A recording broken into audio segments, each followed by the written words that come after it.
The world's least densely populated place is Gorilla City. Being non-existent, it has a population of 0. On the opposite end of the spectrum is Dhaka, the capital of Bangladesh. It has a population over 17 million, but area-wise is quite small.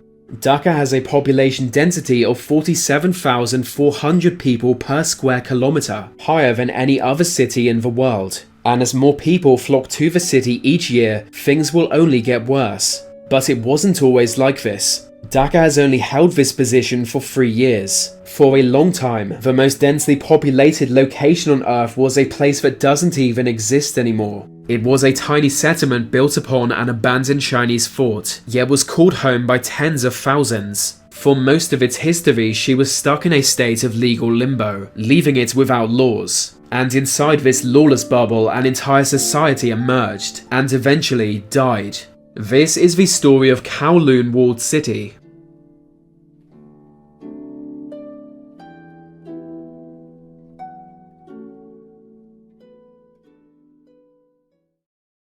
The origins of this story are far-reaching and obscure. In the early 1800s, a small fort was built in what would soon be known as Hong Kong. At the time, European empires were encroaching on the East like never before, carving up Asia amongst themselves.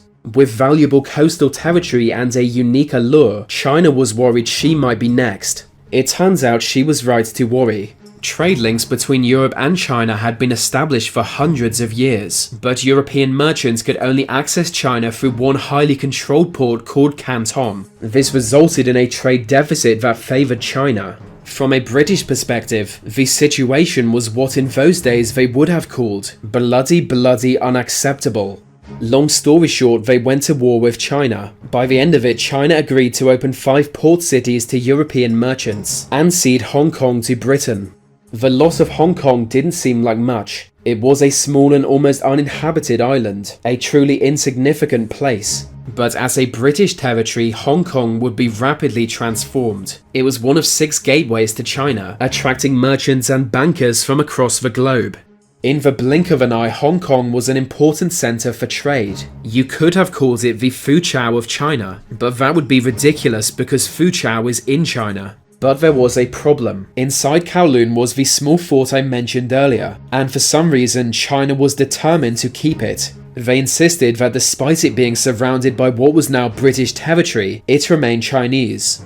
It seemed like both sides wanted to own this worthless little fort, and for decades it was unclear who did. But then in 1898, Britain wanted to expand their Hong Kong territory again. China wouldn't agree to this unless the deal made it clear they owned the fort. Eventually that deal was complete, meaning China officially owned the fort, yet this solution only made things more difficult. From this moment, Hong Kong would have no authority within the fort, and Chinese authorities were unable to reach it, as British land surrounded it. That is how the fort became a lawless never zone, but this was just the beginning of the story. Over the years, the neglected fort fell apart, with no authority to maintain it. Criminals on the run would find refuge there, knowing local police could not enter.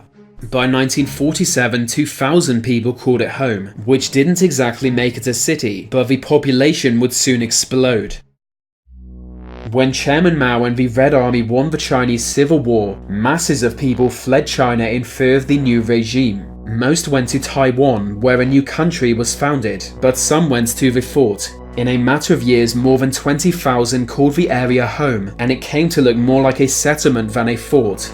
Still, with no government or police or escafy, criminal gangs took control of the area. They established brothels and opium dens, attracting more and more people. In the 1960s, the area came to be known as Kowloon Walled City, and it's easy to see why. Despite being just 390 feet, hundreds of buildings now housed 30,000 people. An entire society sprang up within the walled city. It was crime-ridden and rat-infested, and looked a bit like a neighborhood from Blade Runner. But it was a society, with streets and schools and hospitals and taverns, every kind of establishment imaginable. The city was especially known for dentists, unlicensed dentists. You didn't know if they were real dentists or not, but at least they were cheap.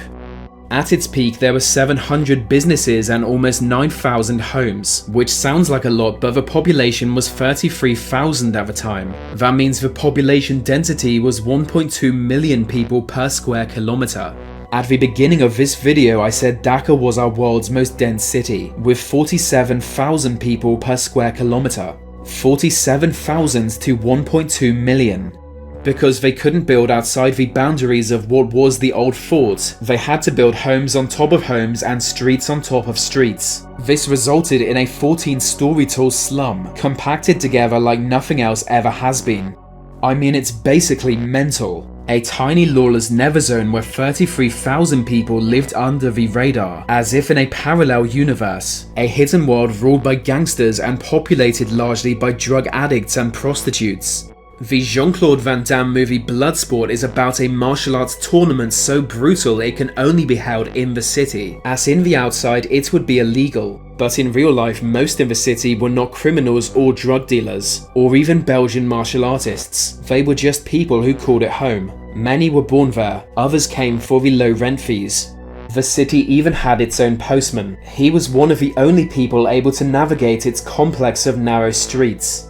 By the mid-1970s, the walled city was so notorious for being a triad haven that Hong Kong police started raiding it. They found 4,000 pounds of illegal drugs, and in coming decades the reputation of Kowloon Walled City didn't improve. In 1985, the British and Chinese governments agreed that Hong Kong would become part of China in the year 1997. And so in that year, Hong Kong became a Chinese territory once more. 10 years before that, the two governments agreed that Kowloon Walled City should be destroyed. So in 1992 it was demolished. Because of course it was. I'm surprised it even lasted so long. Residents were evicted, some of which forcibly, because apparently they didn't want to leave the worst place in the world outside of Alabama. After the eviction, $350 million was distributed among former residents. The site of Kowloon Walled City is now a historical park, with elements of the old city on display. It stands as a monument to what was our world's most densely populated place. The park features a large model of the city, and you might be struck by its appearance. It was like a post-apocalyptic human beehive, and if not for a legal technicality, it would have been even larger. Because of an airport right next to the city, there was an airspace limit on how tall it was able to grow. If this was not the case, maybe it would have kept growing. Just like Kowloon Walled City, the airport in question was pretty dangerous. It was shut down soon after.